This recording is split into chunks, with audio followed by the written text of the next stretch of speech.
that this breakfast is being sponsored by the Orleans County Board of Realtors. And we can have people quiet, please. If we can have people quiet, it's hard to... Again, we're very thankful for the generosity of the Orleans County Board of Realtors in sponsoring this morning's legislative breakfast. As Senator Starr told me just a few minutes ago, there is no such thing as a free lunch, but there is a free breakfast. I'd like to recognize Cindy Sandville, who is the president of the Orleans County Board of Realtors, as well as the other realtors who have joined us this morning.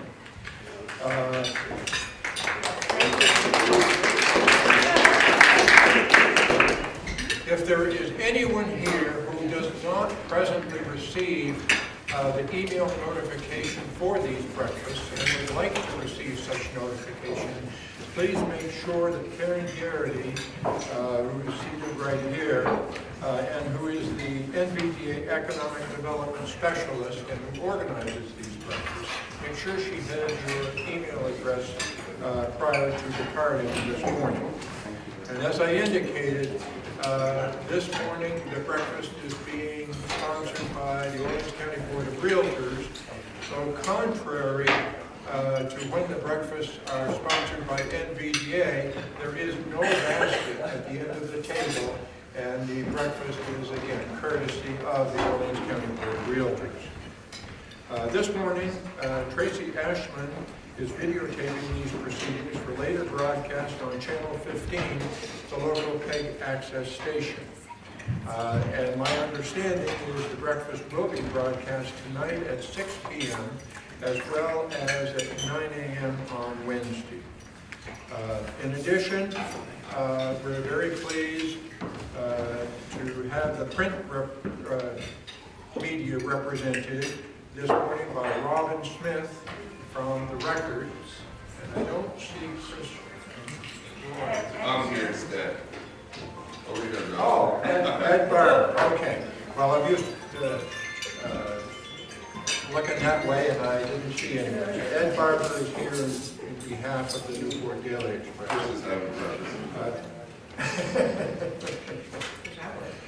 Okay. At each of our regular breakfasts, we have one senator and two representatives as our special guests. The selected senator and representative are each given the opportunity to make a 10 to 15 minute presentation, although we don't time them, of the issues they're facing in Montpelier and their observations as to what is going on, what will be happening for the rest of the session.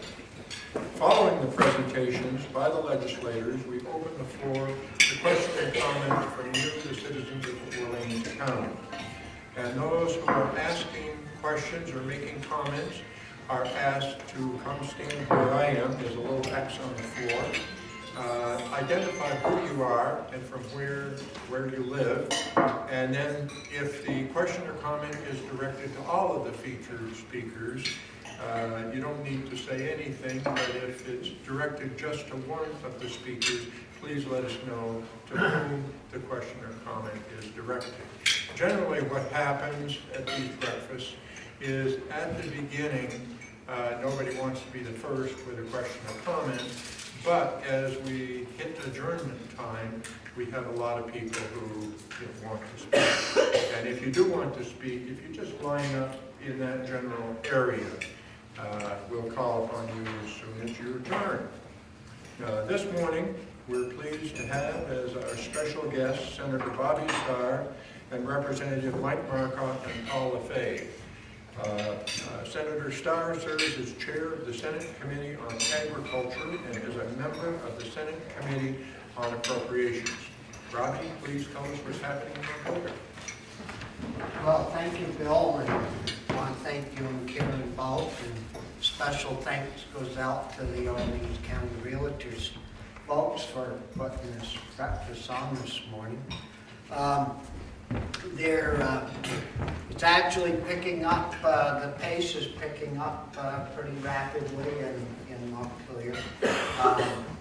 The committees are all busy, and the morning committees on the Senate side will be getting done work in a couple of weeks to give more time for floor time, as well as the afternoon committees, which is finance, appropriations, things like that. This gives them a little more time to wrap up their work.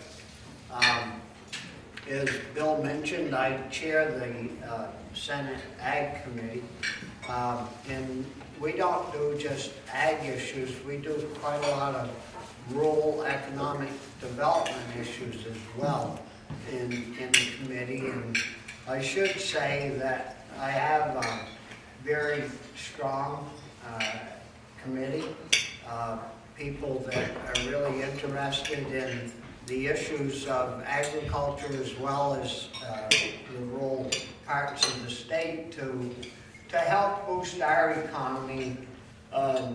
You know, instead of just having everything go to central Vermont and in Chittenden County, to divide that up a little bit.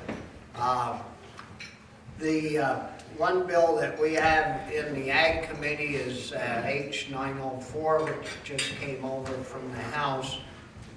And that bill, and I'm sure you folks have all read about the trail that they want to build from here in Newport up through to Eagle Point and out through. And I should say that the funding for the bridge has been taken care of, and that's rolling along. But these trails that the Forest and Parks Administration wants to build here in Vermont, what has happened in the past is that they'd get to a certain section where the district commission, the Act 250 district commission, would take over a different one and run right into a hornet's nest because the districts aren't consistent in the way they regulate the rules and regulations. And we have, so this 904 bill would adjust that so that the district commissions would all have to use basically the same criteria to make the trail longer and what some of them were doing, the difference was if a person or a company wanted to donate money to the trail system, the state, some districts would say, well, if that's falling under Act 250, then all the land that you own is going to be under Act 250. And of course, the individual or the company that was donating the land for the trail would say, no, you aren't going to cross my land because I don't want it all under Act 250 jurisdiction. And this bill would fix that so that the land that the trail sits on might be under Act 250, which is fine, you know, so they don't have runoff and stuff. But to put all the other land that the individual owns that would have that fall under Act 250 doesn't make a whole lot of sense. And we really, the way our population is going and our visitors that come here to visit, they love these walking trails and bike trails. And we worked closely with the crew out of West Burke or East Burke that has the bike trails and all that to make sure that we got that pretty near right. You never get it right, but almost right. So that's that one. And S276 has a lot of redevelopment stuff in it, and that got over to the Natural Resources Committee on the Senate side. And, for some reason they eliminated some of that material, but we took it and lowered it into 904, and I think before we're done it'll pass in some form. 101, S101, I may have reported on that the last time I was here. That's a right to forestry bill, and that's over in the House, and that's rolling along very, very well. I talked with the chair of the House Committee, probably once or twice a week, and to coordinate things, and that's rolling along pretty good. We have a bill that came over from them, H663. That's so that if a farmer wants to do a bed and breakfast on the farm, it relaxes doesn't do away with them, but it relaxes the town rules as well as the state rules. And a lot of rural areas now are putting on weddings in barns, and this would help to enhance that as well. We had a guy from Heartland, Vermont come in and testify, and he came to Vermont, him and his wife and child, and they thought they bought a small farm down there, and they were selling vegetables and all that, but they really weren't doing that well. And so he decided to build these 5 small houses, cabins, and they advertised on the internet and on Facebook, and he said that it's crazy busy, that people call constantly wanting to rent one of those little houses and bring the children to visit the farm and feed the calves and pick up eggs from the chicken. And he said with that, they're going to be able to make it and make a go of it. And if we're going to keep our rural economy strong and healthy, we need things like this happen. H915 is a pollinator protection, a bee protection bill, and it seems like in the last few years we've lost quite a few of our pollinators, and this bill is going to help correct some of that.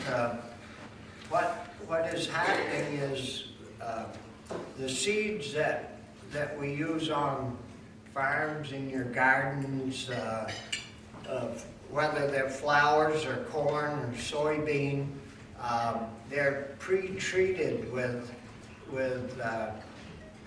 they're called treated seeds, and to protect the seeds from, say, heavy moisture in the spring to the bugs eating them and the crows eating them. And somehow there's an additive to that pre-treated seed business that also kills honeybees. And so we're working to try to figure out how to protect our bees and at the same time allow these seeds to be used. So that we just started work on that. That came over from the House last week.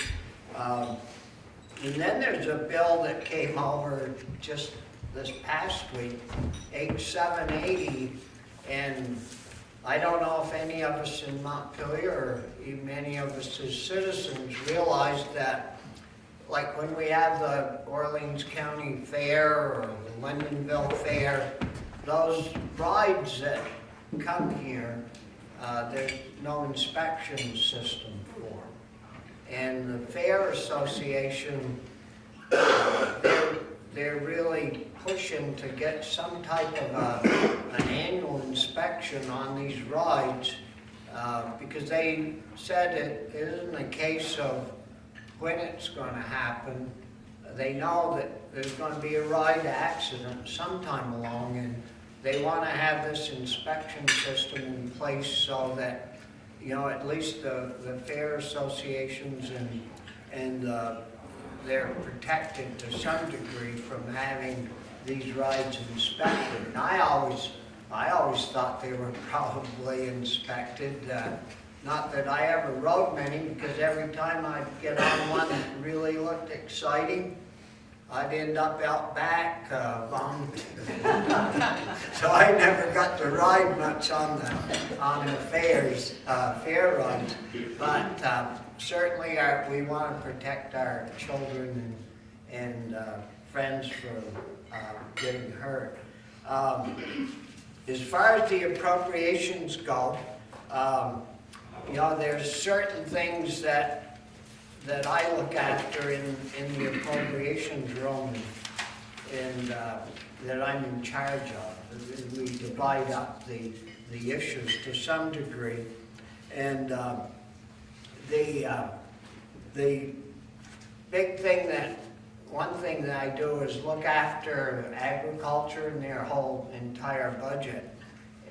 But part of that is like the 2+2 program. It's an educational program where our graduates can go to VTC for 2 years and go to UVM for 2 years and tuition free.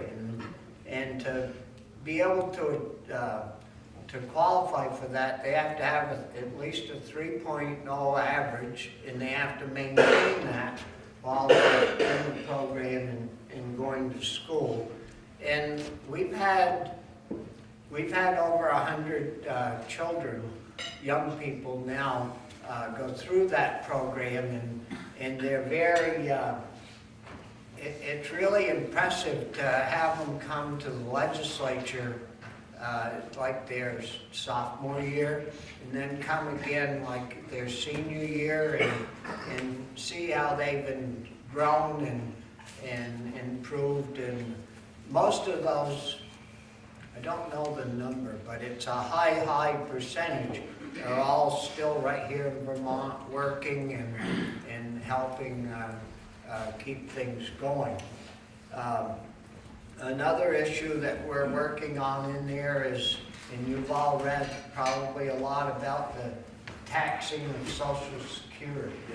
And we're one of 4 states that do tax Social Security for, us older folks. And so we're working on setting up a scale so that once you hit a certain income level, like Bill, you probably won't get a tax cut on your Social Security.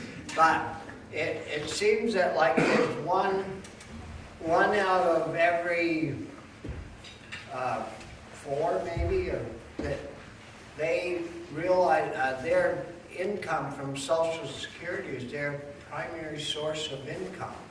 And if we can help the older crew to save a little money or have a little more money to live on, I think that would be a good move to go in that direction.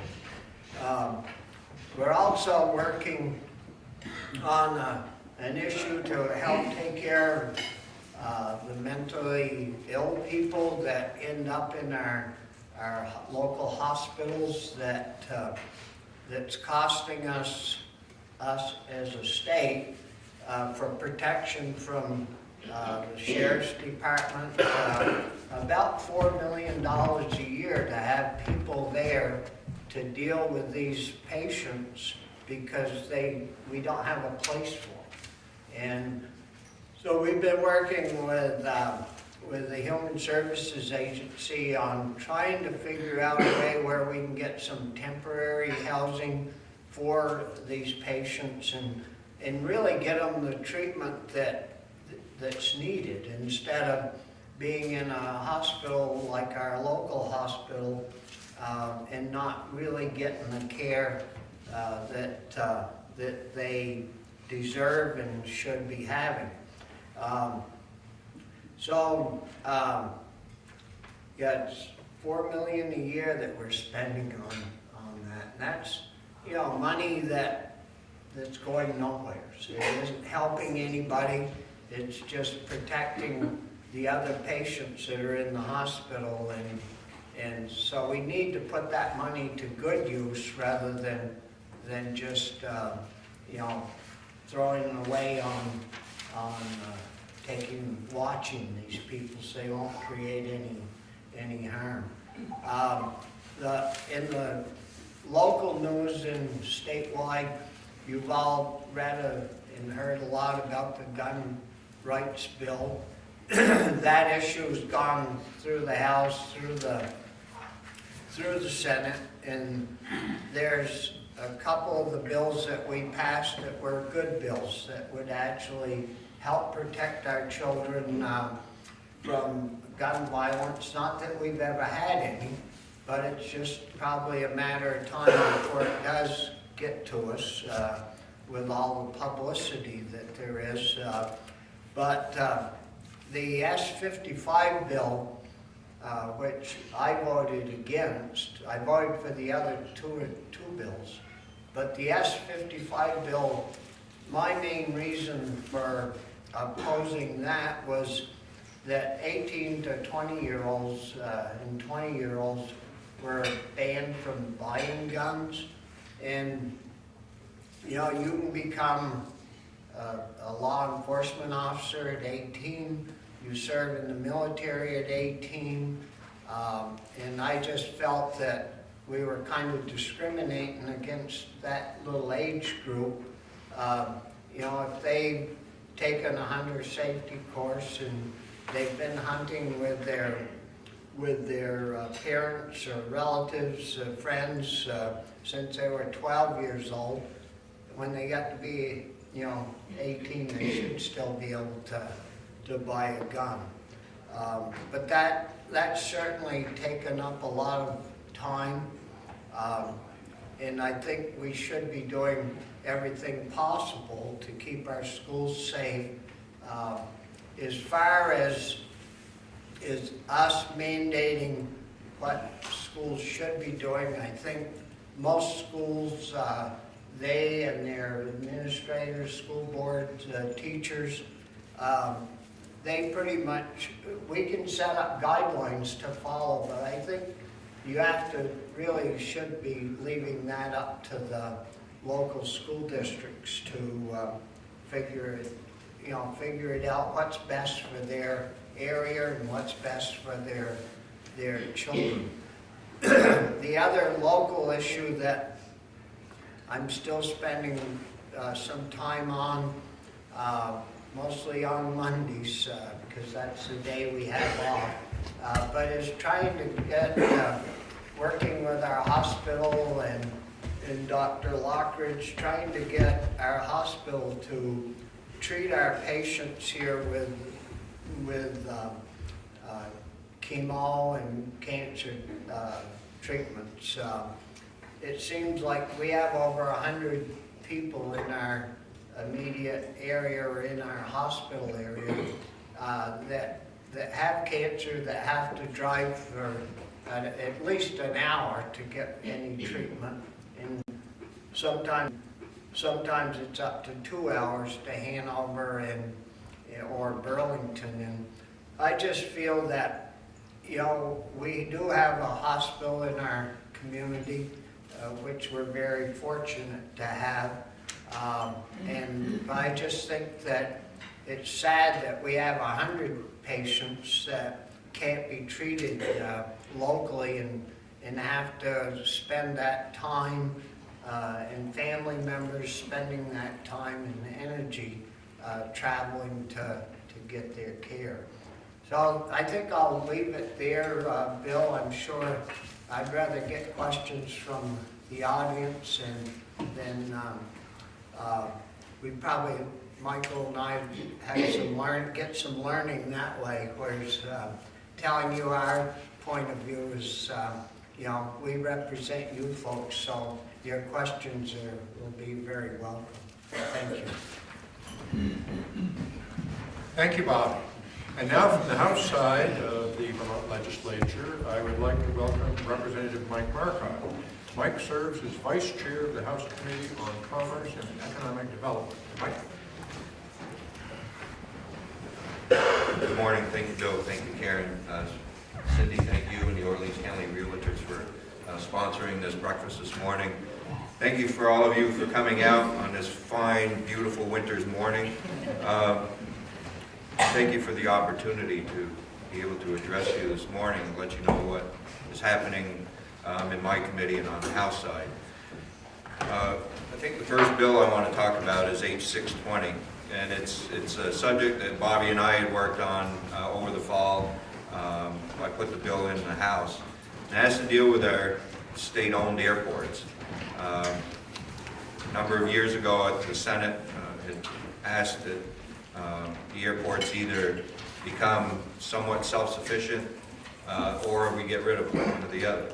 Well, over the course of a few years, the airports have pretty much become self-sufficient, at least can provide enough revenue to support themselves. The next step with that is now, how do we utilize these airports to bring about economic development to the state? And so I put the bill in. Bobby's time to get bills in was a lot closer than mine, so we hadn't had time to fully develop it, so it only went in on the House side.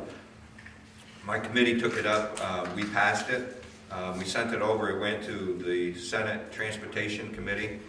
They looked at it a couple of weeks ago, made no changes, passed it out, passed the Senate. So now we're just waiting for the governor to sign it. My understanding is he'll be signing it next week.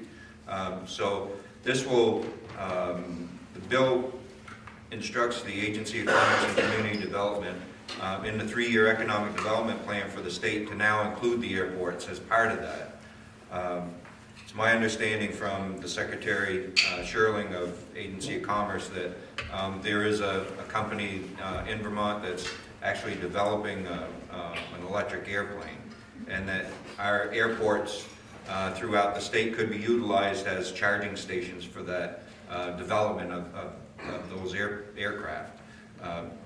There's other things that they will be doing to work with the Agency of Transportation to allow for other entities to be able to site on the airport properties to bring economic development, so long as they're aviation related.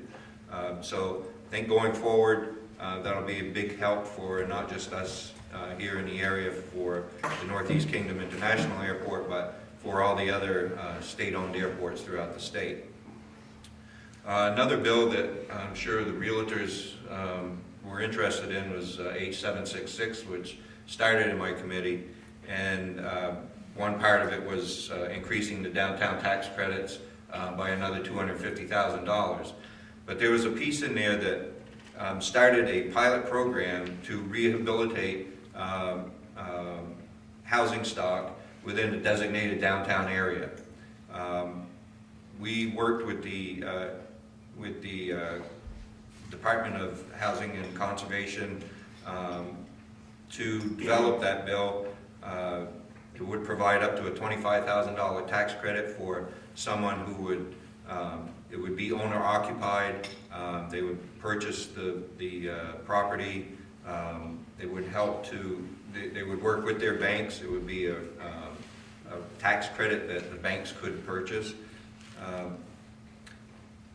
It went through my committee. We all believed in it. It went to House Ways and Means, and although they liked it, they're unsure that the tax credits could be, that there's enough capacity in the state right now for the tax credits.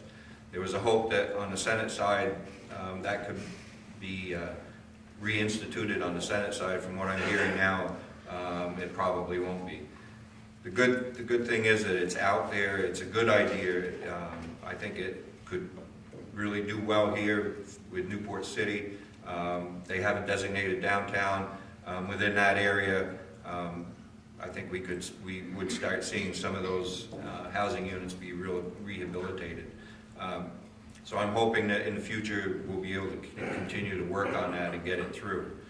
Another bill that we worked on that came through my committee was H767.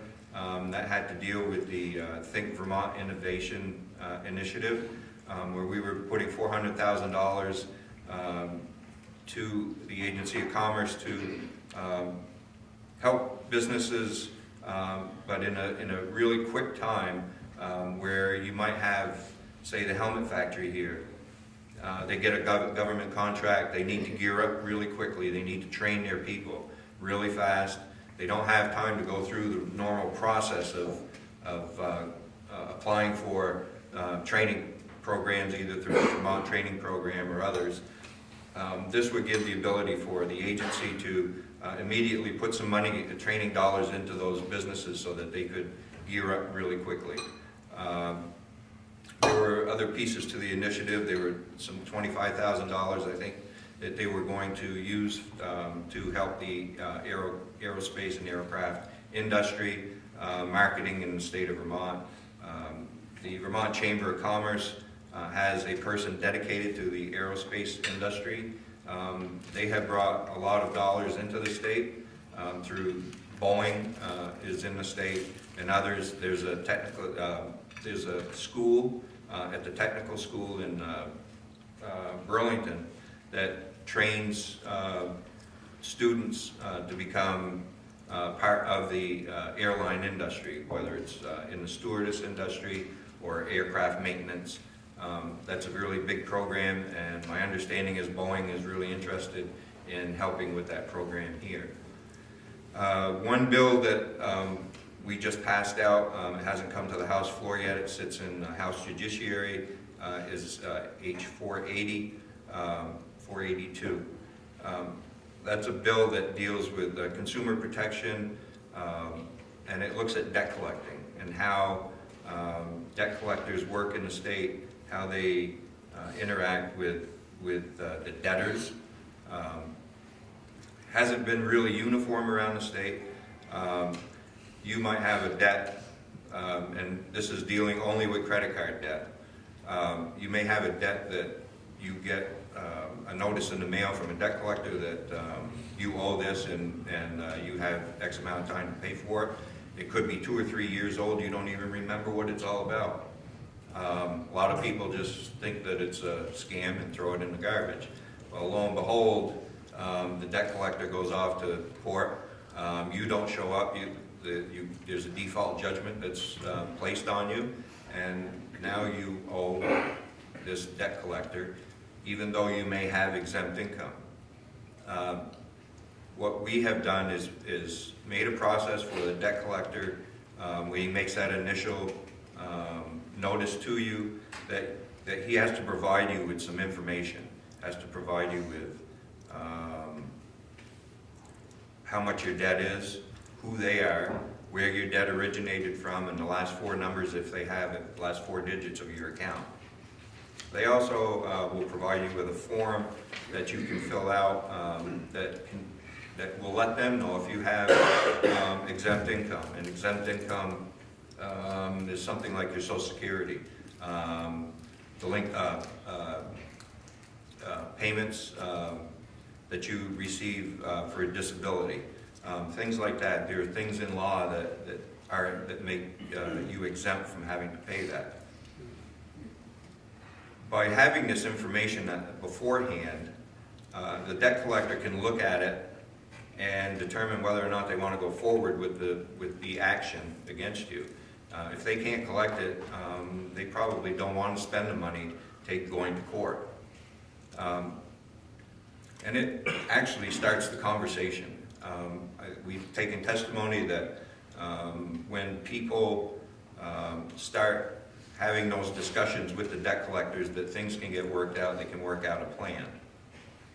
Now, going one step further, if they do wind up taking you to court, a judgment is placed on you that you owe the debt, the next step is now we got to collect it. So we've created a process, a uniform process, and that hasn't been uniform throughout the courts.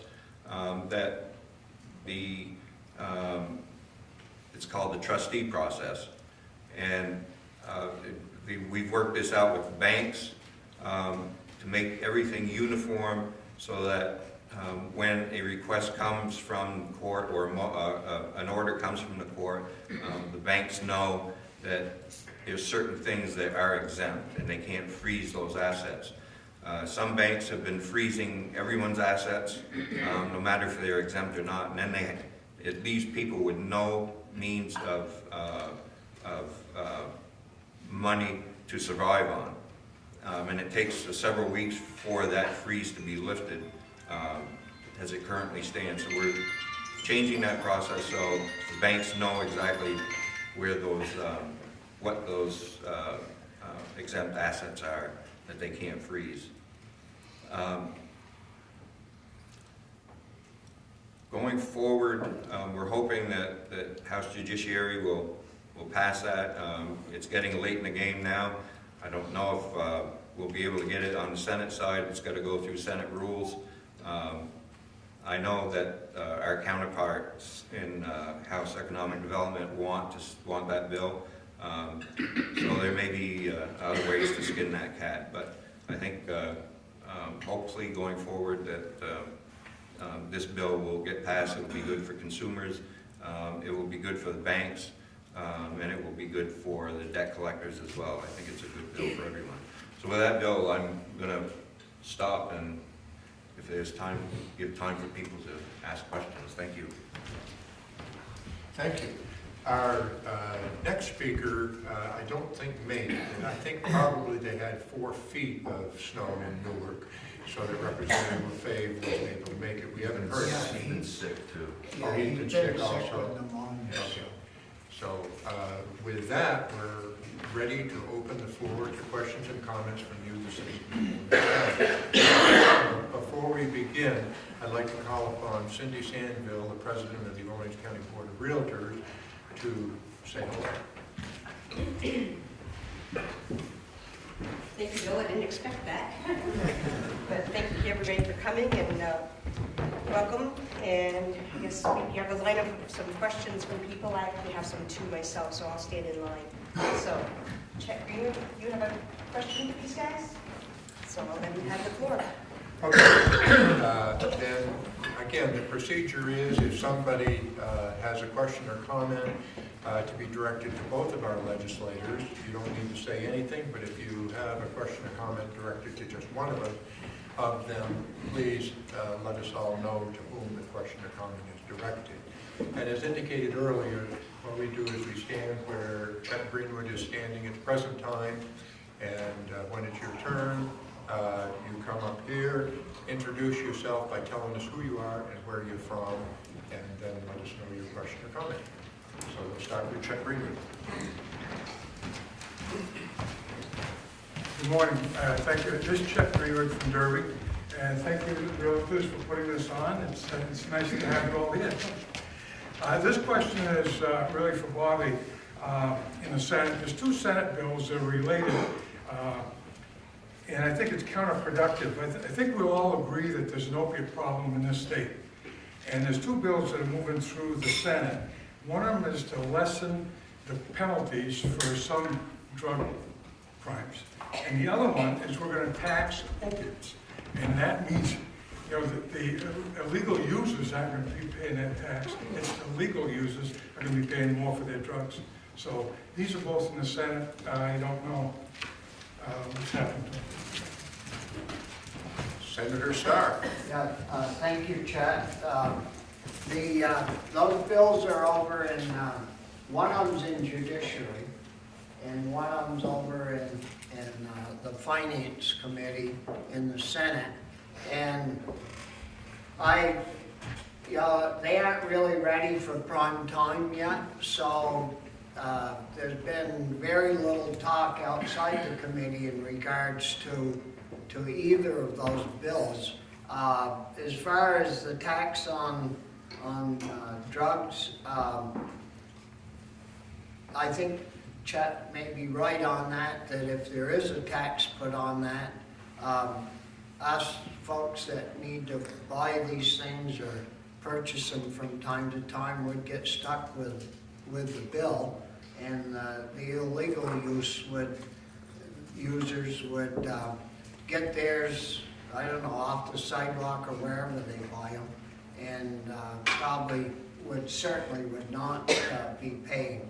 But we do we do have a serious problem with these drugs, that a lot of people get hooked on these things, whether they get them in their parents' medicine box or from a friend. But the drug problem is a very serious problem, and you know, we need these people, these young people, we need them in the workforce, being productive, and so I don't know what to say about the tax on them, but if we could cut out the handing out of these things like they're candy, you know, it would be a big improvement. Thank you. Next, Julie Rapoin.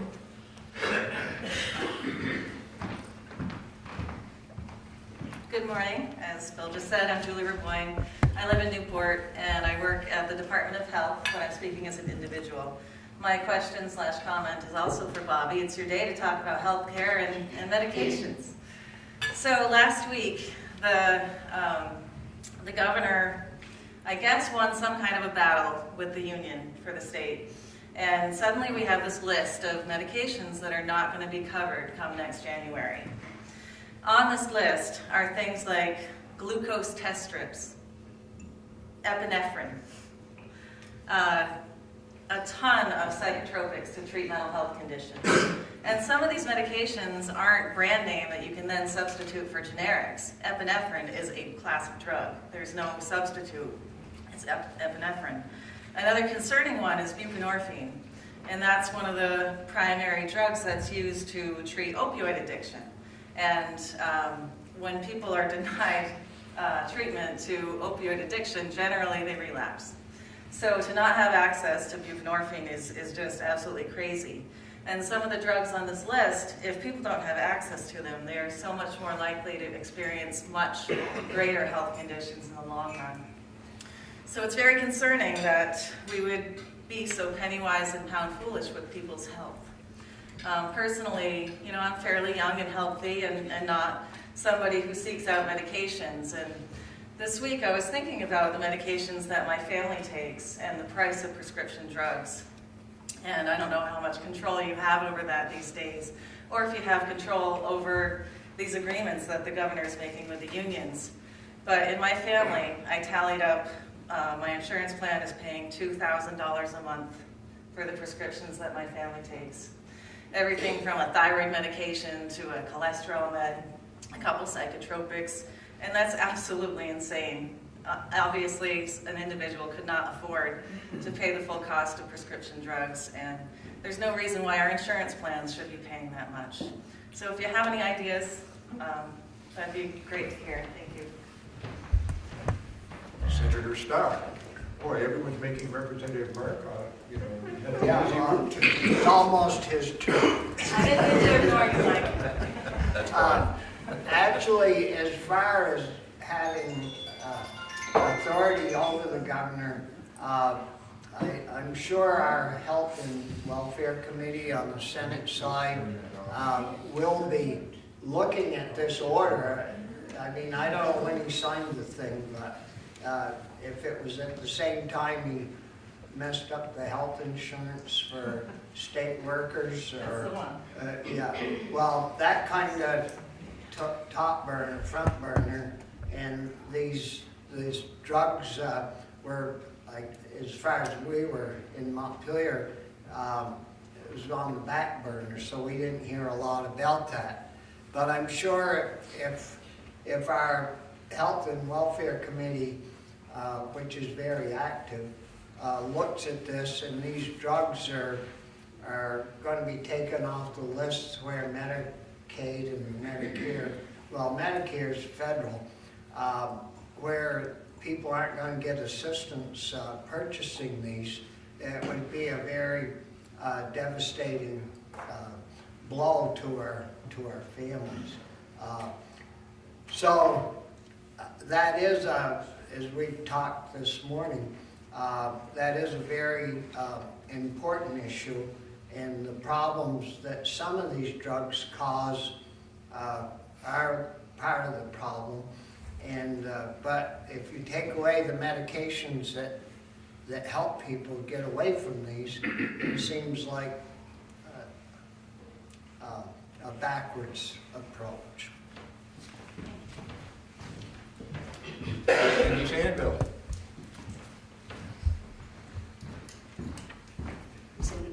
Cindy Sandville, as you know. But a couple questions for, I guess it would be to you, Bob. Sorry. Well, I have a ton of questions, but I don't want to take up everybody's time. The farm bills that are out there and the waterways that we are all trying to enjoy, when I see farmers spreading manure, okay, and it's within some of the streams and the rivers, isn't there a buffer zone? Yes. Who's enforcing those? Both A&R and Ag. Okay, because I'm seeing it all the time, and I'm seeing these little streams that are going into the bigger rivers, which are going into the lakes. So I was just curious, because I mean, Lake Carmine I know is a big issue right now, and it's not really going to be ever resolved. But I just see the things that are happening in Lake Memphremagog, you know, with the algae blooms, and it's really kind of disgusting to watch it in the summer. Which I'm just curious how you're going to continue to monitor that. And another question I have, and I don't know who it is directed to, but I understand that the dump up here is, what they do is they siphon the bottom of the dump down, and they put it into the treatment plant, and then it gets treated and it goes back into the waters. So I don't know if you're aware of that.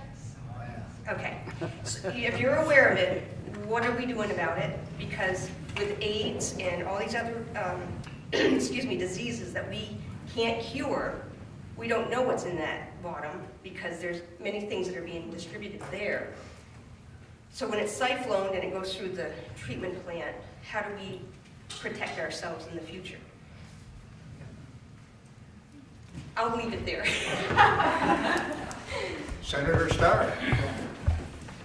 Thanks for the question. And, as far as the buffer strips, there's both 25 and some areas of 50-foot buffer strips for manure that they have to leave a grass strip there as well if they're going to plant corn. And we've hired 20, I think it's like 27 new people to work in the ag sector as well as A&R to get these buffer strip laws enforced. And there's also a rule that of how much manure, you have to have your fields tested, and whatever that test shows, if you need more or less, and even in different spots in the same field, it could require where you could put more manure or less manure or more phosphate or less. And what's happening is this has all come about in the last couple of 3 years. And now these custom operators that work for farmers, a lot of them have GPSs in their tractors that regulate the spreader. And the farmer has what they call it's a nutrient management plan, but it's like a business plan at a business. And they take the readings from that nutrient management plan, plug it into the applicator on the tractor. So as the vehicle's going down through the field, from the GPS, it's telling, well, you need like 800 gallons per acre here, and then it might go down to 200 if the next section of the field is fine, and that will reduce it to the 200. And you know, between the farmers and the custom applicators, you know, they've spent millions of dollars putting all this together. But if you see somebody spreading right up to the edge of the brook, you should call, ASCS over here in Newport, call the Ag Department. You could even call me if you wanted. And we would, take care of that immediately and go and see what the heck's going on, send somebody. Because, there's farm meetings constantly that are having educational programs, the Extension Service, the local conservation districts. We're putting a lot of work and time into that. As long as we're on the clean water issue, one thing that happened 2 or 3 years ago that affects probably you realtors to some degree is the fact that we had a bill moving through the Senate that we'd spent weeks on that would pay for the clean water fund the clean water fund. And this was 3 years ago. It got down to the Natural Resources Committee and then the Finance Committee, but the governor's the one that really messed it all up. He came along and said, well, we aren't going to do a per parcel fee or anything like that. We're going to do the land transfer tax. And, at the time and today, I feel that's a very poor way to raise money to clean our waterways up is through the transfer tax. It's putting extra cost on young people that want to buy homes, and they aren't the ones that caused the problem. It's people that have been here right along, and the farmers that have been farming the way they were taught, I must say, from the professionals, and that's all changed. The way they used to tell you how to farm isn't the right way to farm anymore. You've got to do it this other way. And so to get that all changed around, you aren't going to do it in a year or two. It's going to take time to get people educated, re-educated, I should say, on how to deal with that. As far as the dump goes, and what comes out the bottom, I'm going to let Michael speak to that because it's in his community. But I've always said that Chittenden County ought to keep their own trash. Yeah. We don't need their trash up here in Orleans County. But what's coming out of the bottom of that, I've never looked at it, but maybe Michael can tell you more about it. But, I think it's sad that 10 years ago, they used to complain about trucks running, all over empty and stuff like that. And here we are at the most northern part of Vermont that you can get to, and we're running waste trucks from southern Vermont, New Hampshire, Massachusetts, New York, all the way to Newport or Coventry, unload and then go back empty. It would seem to me that it would make a little more sense if we had regional waste storage facilities and to cut all that traveling, road damage, all those things would be a lot less. But maybe, I don't want to put you on the spot, Mike, but maybe you can help us out on what comes out of the bottom. Because I haven't got a clue except for it's got to be nasty stuff. No pressure at all on Representative Marcotte, but I do have to add that former Representative John Morley used to refer to something known as Mike Marcotte, or Mount Marcotte. Thanks for that, Bill.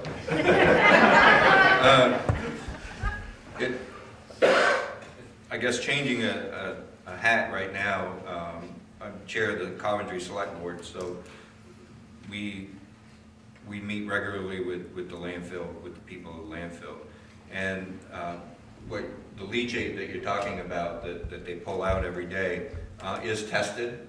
The state, they draw that off and they have it tested to make sure that what goes into the water treatment facility here or in Montpelier can go through it and can be cleaned up. If it doesn't pass, they don't put it through. So it's a reliance on A&R and the state through their and Waste USA on their permitting. And I think if you call up there and if you ask for Joe Gay, he can actually tell you what comes out of the landfill, what different things are in the water, in the leachate. It's open to the public. Anybody that wants to call is more than welcome to call Waste USA, and they can give you the answers. They'd even gladly take you around and show you how the facility functions and works. I think if you haven't had a chance to see the facility and see how it does work, it's extremely interesting. I know that a lot of people have gone through during the times that they have their open house. They take bus tours around. They have the engineers with the people on the bus answering all their questions. You can actually see how the cells are made and how they fill them, how they cap them, how they draw the leachate off. So I would encourage you to call the landfill and ask for Joe. He can fill you in on what's there. Thank you. Next.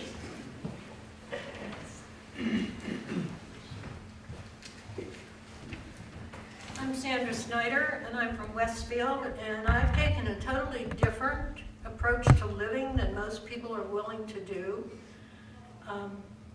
I hadn't planned to come to Vermont for any reason because I'd always heard it was very expensive up here and very beautiful. And I was in a situation where I owned a home outright. I didn't have any particular bills or anything like this, but my son and I became chemically injured. And every week, at the end of the week, I would hang up my work phone. I was working from home, telemarketing. I'm a very skilled salesman. I put together entire Christmas shows, including the vendors, the audience, the entertainment, just by sitting at home on the telephone. And of course, I learned that over many years of experience being out on the road, and I had my own interior design business until we hit a recession that I was way too small to live through, and I let that go and had to do other things. But when we just finally walked out and left the home. I was able to sell it for not too much money at that time, but I did. And we lived in the car and we're traveling all around trying to find a place that we could feel well. We slept in the car. When we got to Hazen's Notch, Vermont, that was it. I had my first good night's sleep in years. And I got my disability first pass from Waterbury for environmental illness. My son's classification is multiple chemical sensitivity. And he also, well, I guess his really went through federal courts because we didn't have documentation that they could, they believed us, but they have to have certain types of documentation. The Public Service Board and an electric company made it possible for us. They declined to spray the entire Mines Road for 10 years with pesticides. We had terrific organic honey here in the Northeast Kingdom, and you can't find organic honey too many places because the bees have to travel and do, but it was partly because they had an area that was not being chemically sprayed, and the honey is no longer classified as organic.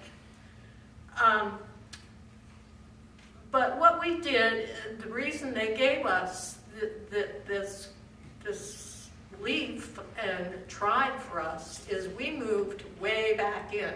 We live a half-mile walk in the winter. I walk every day in and out if I want to get anywhere. And then now that I don't have a car, I walk a lot further, including down to my village. Now, over this many years, we tested all kinds of different foods and protocols. We did work with many kinds of caregivers. We didn't just make up our mind that that's what we were doing. We put a lot of research into this, and I will tell you that Bobby Starr has listened. When I call him, he talks to me. And not many people do, you know. So I'm very thankful for him. And I think that he's also helped direct a lot of the agricultural changes in the state and whatnot. And I'm just amazed at what they are doing. They're helping farmers switch farms. If one needs this kind and the other one needs this kind, they're helping them switch. And what we need right now, we've got a young girl in our town who's highly skilled. She's been working at a local farm for years. She does classes. She teaches kids, tutors. And guess what? That means no money. We now have a house in our town coming onto market that has a commercial kitchen because the builder's a professional plumber, and a mother-in-law apartment, and a place upstairs. And Bobby, how do we get her, now I'm sure this won't be the final price, but $275,000 in an affordable way to put her there, because she's an experienced woman who's qualified to run that commercial kitchen, a fenced garden, houses for animals, small area. We need a way to have a pot, even if it's on a lottery basis for the region of the area or something, to get our skilled people who have worked for years learning into a place where they can be successful. And I hope that maybe you can help address that. And Senator Merkley, the thing that most impressed me about you is that you were working on procedures for how to handle money.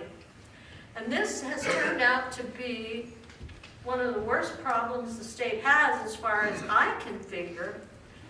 In 1960, I went to work for Lord & Taylor. It would only be 3 months. I was on a co-op assignment.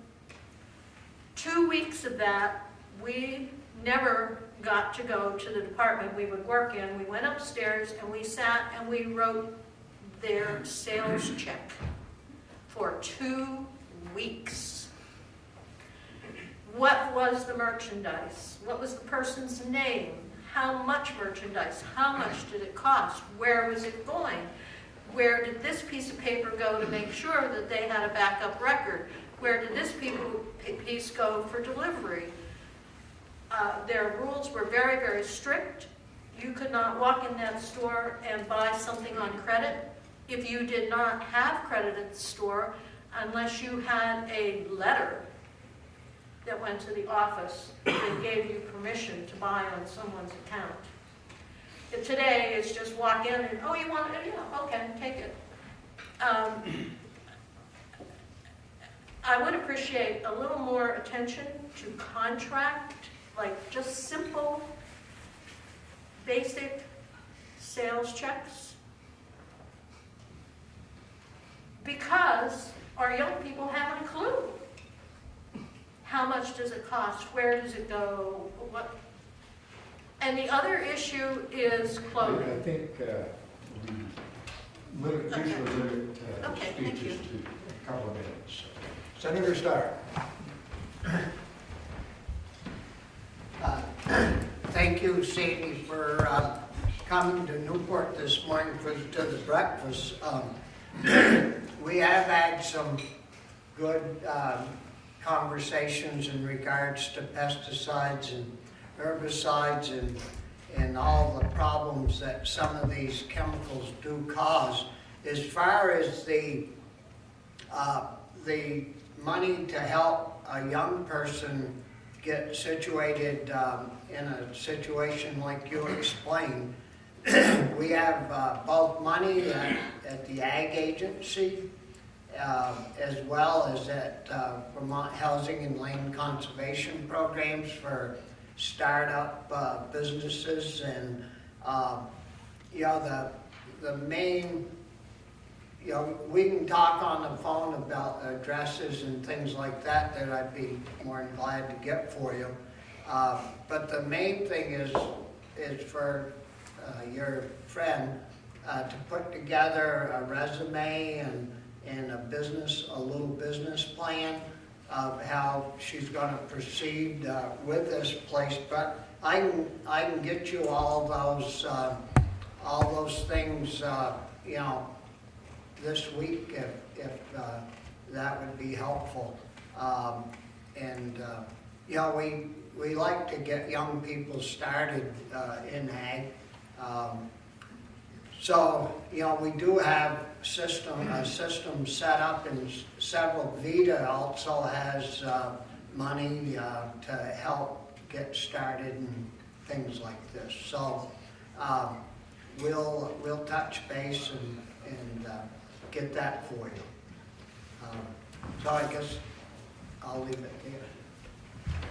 Thank you. Representative Marcotte, there was certainly an economic development component too.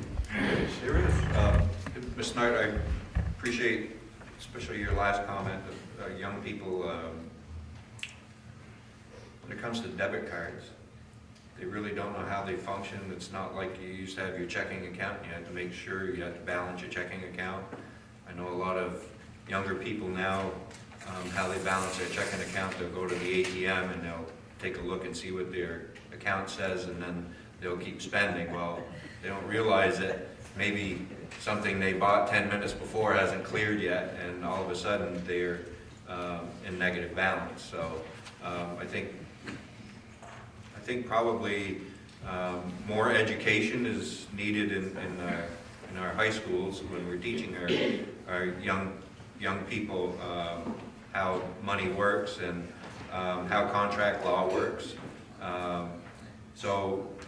You know, we hear that, we've heard that a lot, and we hope that our schools will catch up to that and catch up to the new things that we have, especially with debit card. Thank you. We have about time for one more question or comment from somebody. I haven't met Ms. Grove from the government affairs. I'd like to ask Stevie a question. Okay, Musgrove, Government Affairs Director of Vermont Realtors, has a question or comment. You would come up.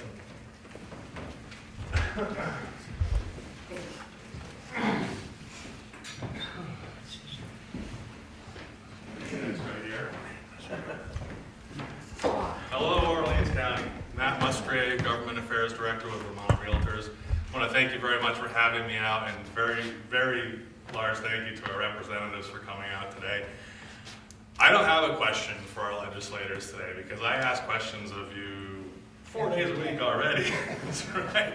So I'm conscious of the fact that we're going into an election year, and these folks have done a lot of work for us. So my question is what can we do to help our people out this year in their elections? And I think there's a number of ways that we can do that. We can stand on the corner and wave signs.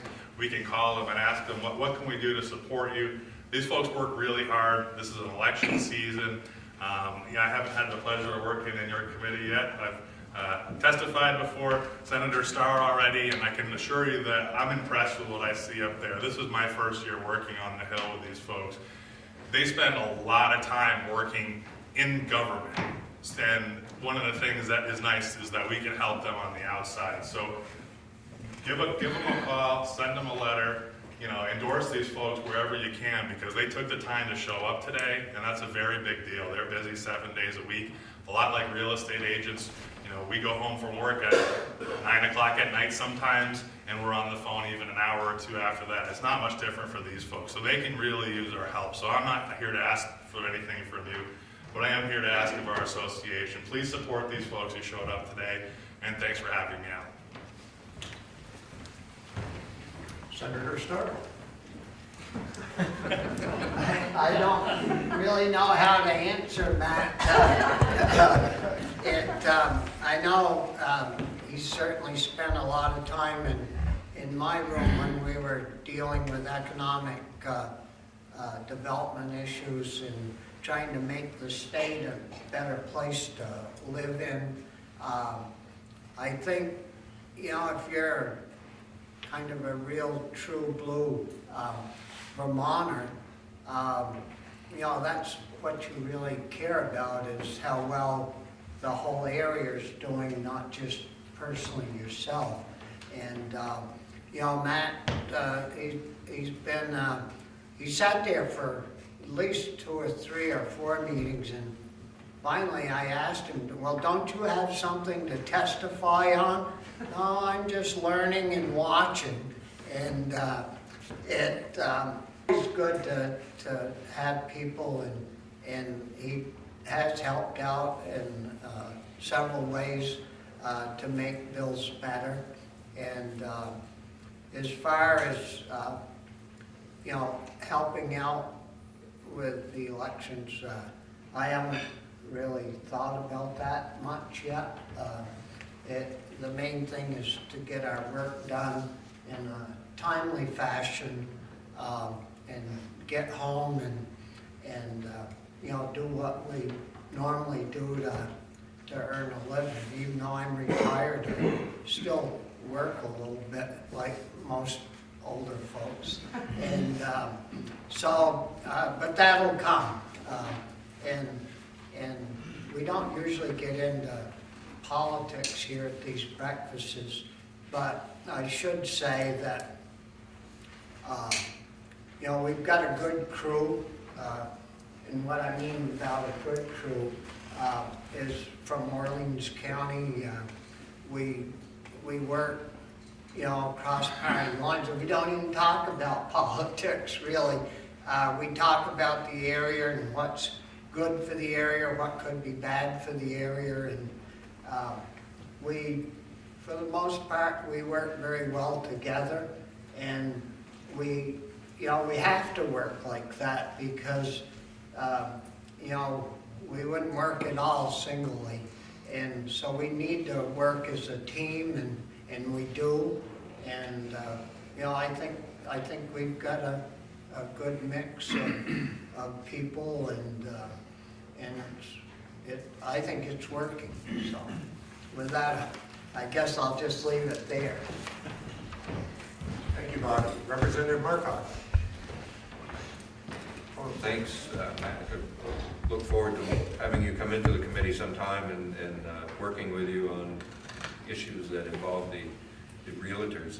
I think another thing that you were talking about is the accessibility of lawmakers to the public and to lobbyists. And I constantly hear that from especially national lobbyists that come up on certain things like insurance or banking or whatever, that they're extremely impressed on our accessibility. That generally, if they go around the country, they don't have access to lawmakers that people do here in Vermont. I think being a citizen legislature really has a lot to do with that. We live in a community, we're accessible either at home or in Montpelier. I think all of us are willing to talk to one another, and not in a more of a family sit-down type deal that we're at today. That you know, in my committee, we tell people, especially someone that's come in for the very first time, just treat this like you're at the family table, and we're just going to talk and tell us what you want us to know, and we'll ask you questions and we'll talk about it and bounce things back and forth, and that's how we work. And Bobby's right, there's not a lot of politics that happens between the representatives and senators in Orleans and Essex County. That when it comes to doing things for the kingdom, we're pretty much lockstep when it comes to that. We don't agree on everything, and I don't think you want us to agree on everything, but we all get along, we all work together, and we all make sure that what we do is in the best interest, not of just the kingdom, but for the state also. So thank you very much. Thank you. That brings us to the end of this morning's legislative breakfast. I'd like to thank Senator Steyer and Representative Marcotte, the Eastside Restaurant, and the members of the media, and a special thanks to the Orleans County Board of Realtors for sponsoring this breakfast. Our next breakfast will be held here on April 30th, 2018, and Karen has guaranteed that there will be no snow. At that legislative breakfast, our special guests will be Senator John Rogers and Representatives Vicki Strong and Brian Smith. And final reminder, if you're not on the email notification list and would like to be on that list, please make sure that Karen has your email address before leaving. Thank you all for attending.